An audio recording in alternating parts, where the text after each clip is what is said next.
Hi guys, join me as we draft and sew this lovely gown.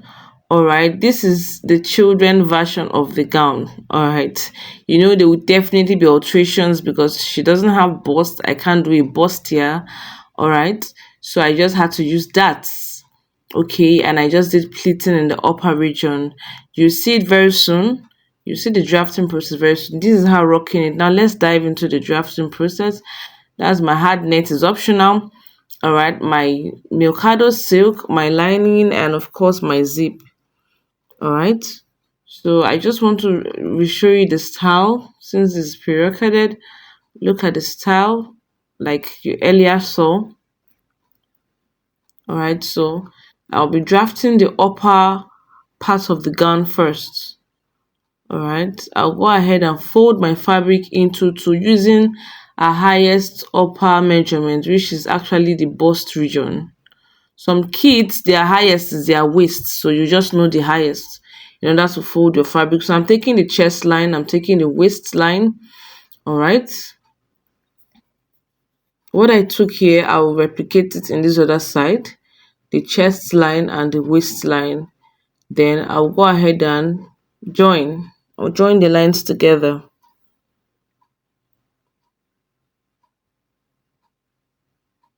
All right. So I am going to be taking a under bust. All right. All right. So I'm joining the lines together now. The next thing I'll be doing, okay, I am going to be extending it. That extension is just where I'm going to have a little back effect. All right. So now I'm going to be taking a nipple to nipple measurement, which is 3.5.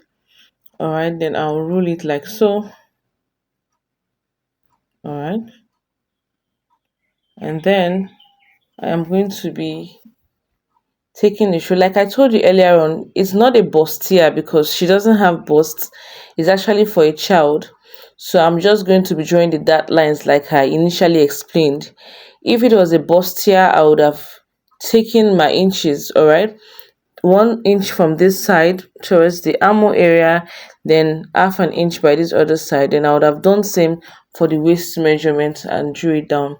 But since she's a child, no need for that. So I'll be taking the neckline is just serving as a guide, please. It's not, we are not going to be using this, all right? It's just like a guide, all right? This is actually beginner friendly, all right? So the next thing we are going to be doing now, I am going to be taking where I want the gown to actually start from.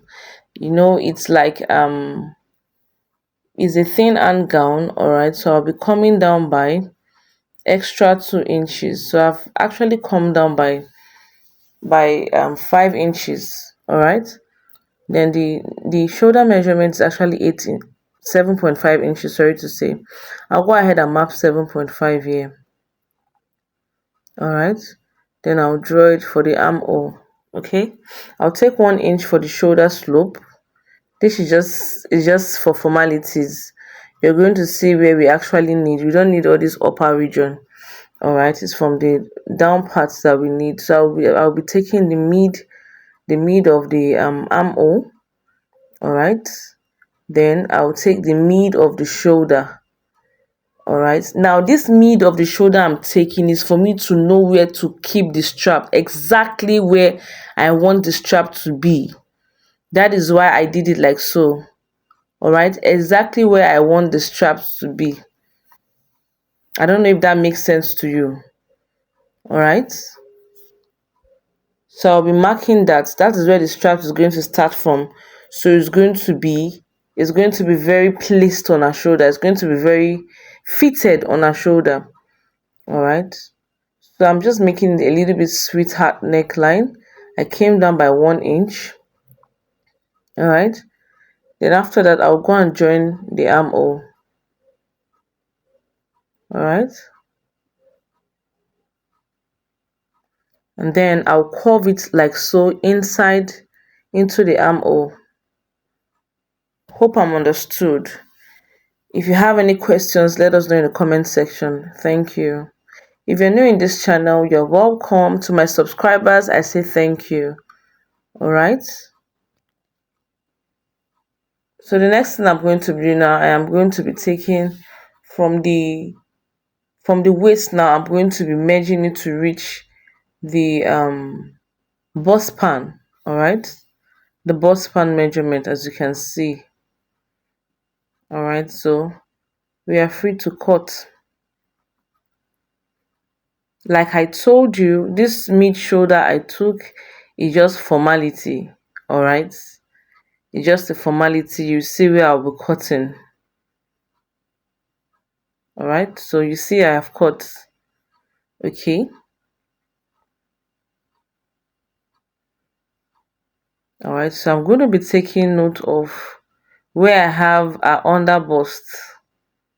All right, where I have an under bust, I will take it like so to meet up with this line. That is where we are going to be having our pleats.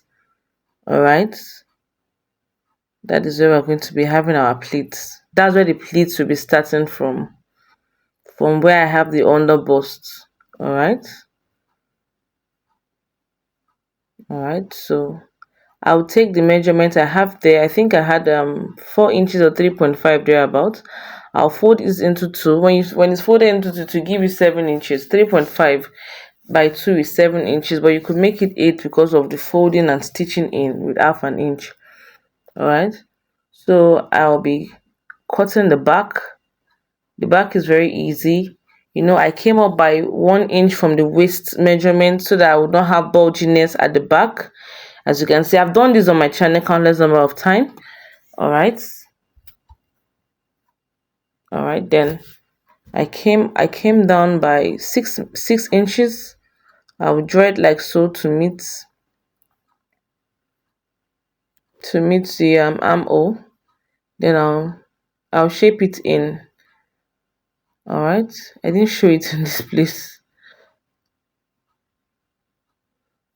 Yeah, I'm taking little from it so that it is not going to be, this is like an off shoulder, so I took 1 inch from it. So this is the back. All right, but I will still curve it in. Sorry I didn't show it here. I did it off camera. So now this is for the lower part of the gown. I'll be folding my fabric into two. All right, then I would also turn it like so. I have actually done this in my channel before, so you're going to be seeing it. All right, after folding it like into two, I am going to be bringing it forward in a diagonal line, as you can see. Be sure to do it neatly. All right, after doing this, I am going to be cutting out. I have cut out for the upper measurement of the upper bodies. Now this is the lower bodies, so you're going to be taking your remaining measurements. All right, that's depending on the length of the gown, if that makes sense. Depending on the length of the gown, you'll be taking your other measurement. So I've divided the waist measurement by 6.28. What I have, I'm taking it round.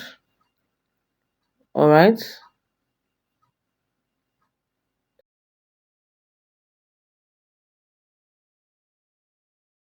I've gone ahead to map out the lines.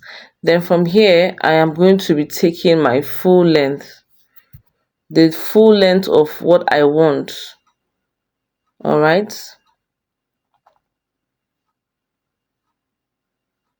it depends on the person you're making the gown for. You'll be taking the full length from her waist to, if it's the knee, above the knee or below the knee, you'll be taking the measurement. All right, so I'll be taking it round. So sorry it's not really showing here, but I'll be taking it round. I'm marking the length.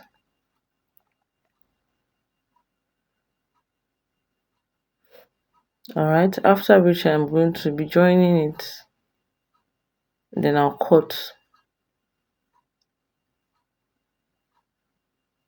So sorry you didn't see the other part, but it's the same thing like I did for the waist. All right, if you have any questions, kindly let me know in the comment section. Thank you.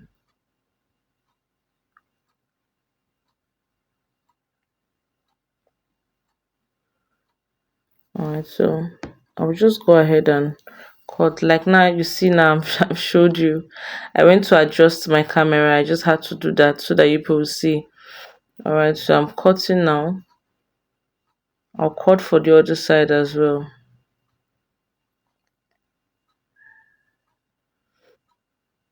All right,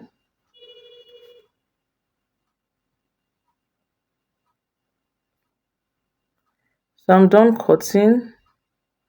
This is what we have. Now, depending on the fullness, if you want it so full, you can do two of this.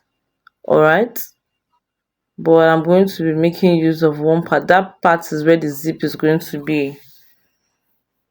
All right, so I'm cutting the lining for it. All right, I'm actually cutting the lining. When I'm done, I am going to be going to the sewing section. All right,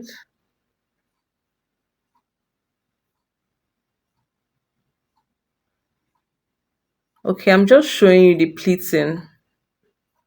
I'm just showing you the pleats, all right, where the pleats is going to, how I want to cut it. Now this yoke is invalid after measurement. So what I have in the measurements, I will add it into to cut the straps. All right, we're not going to be using the yoke, so I've gotten the straps. Remember, I added what we had in the front yoke and the back yoke to get the strap. All right, so let's get into the sewing process. I am actually going to be opening the front and opening the back as well. All right, before then I am going to be folding my straps in. All right, I'll fold in like so and I'll stitch. All right, I'll do same for the other one as well.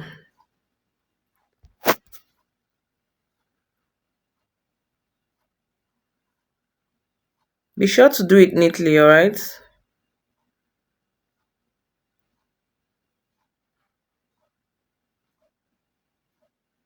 so I've gone ahead to do that. Remember I told you where I want the straps to be is already on the pattern there, sorry, on the fabric there.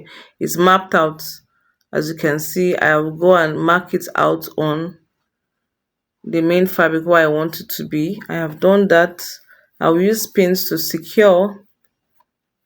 All right, I'll use pins to secure. Then I'm going to be using the lining.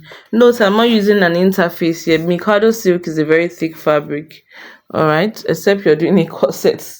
But since it's not a corset, all right, I'll be using the lining to turn. I'll go ahead and stitch round. I'll stitch round.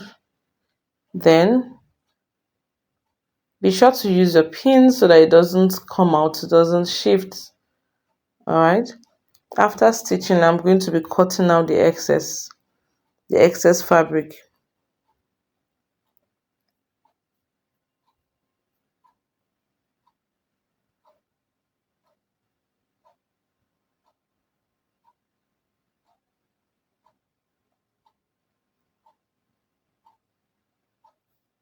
I'm just showing you the process.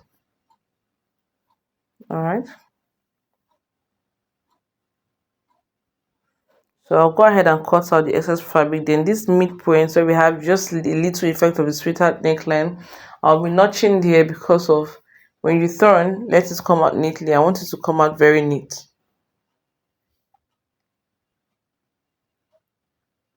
Be sure to give it a good press, all right? Be sure to give it a good press, but I want to do the back before pressing it. All right, you can press it, all right? But I want to fix the back before giving it a press. All right, like we did for the front, I've mapped up where the straps should be.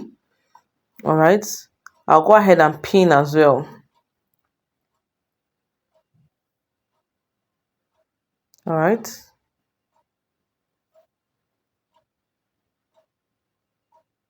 I'll pin it like so. I'll pin for the other side as well. and then I will use the lining to cover it. I'm measuring it to get the accurate strap measurement is very important. All right, the accurate strap measurement. Remember how we got the strap measurement by measuring the yoke, from the midpoint, all right, of the front yoke and back yoke. We added front and back yoke measurement together, then added 1 inch for seam allowance. All right, so I'll pin it like so. Then I would go ahead and use the lining to turn,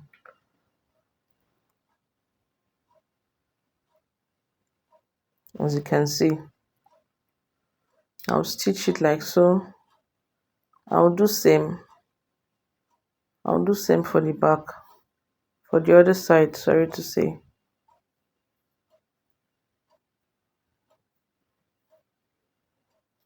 If you've watched so far and you find this helpful, kindly give me a thumbs up, alright? Subscribe also to my channel. Alright, so now this is for the pleats at the front. I'll go ahead and join it as well. I've inserted the darts, as you can see.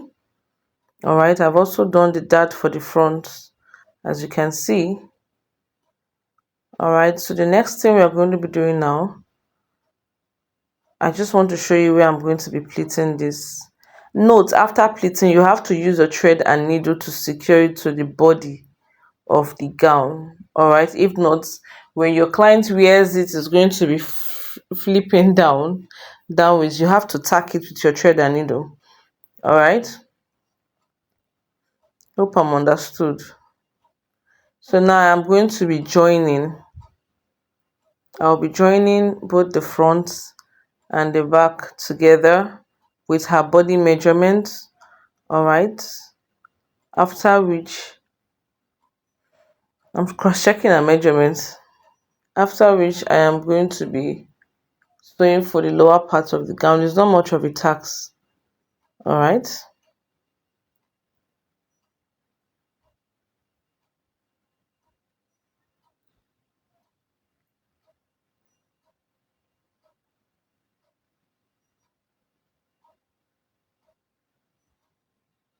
right, so I'm taking the measurements now. I'm taking for the underbust and I'll do for the waist as well.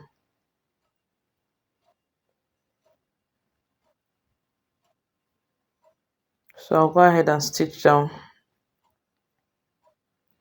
Now after stitching down, all right, I would now be pleating. Remember, like I said, after pleating, be sure to use your thread and needle to tack it to the main body. If not, when your client wears it, it's going to be flipping downwards and you don't want that, trust me. You don't want that. All right, so you can top stitch after pleating, it's optional. So after top stitching, I went ahead to attach the like I told you, you tack it with thread and needle. All right, so I went ahead to attach the bottom of the gown. All right, so you just have to know where you want the waist to be. I folded into two to get the mid of the waist. I'm going to use my pins to secure it. All right, like so. I secured it round so I got to where I have the zipper. All right, so I've done that. I'll be adding the lining as well. Be sure to give it a good press. All right, I've actually done this in my procedure in my previous video. All right, you all know how to fix a zipper. Before I fix the zipper, I'll be attaching the lining. All right, I always like my work to be very neat, the finishing to be very neat. So I flipped it over like this, like I joined the upper part. You see how neat it is. I did it for the lower part like that. Sorry, as I joined the fabric, I did the lining like that. All right, so we just have to fix the zip and hem. After fixing the zip, it's just a hem. That's all. Thanks for watching.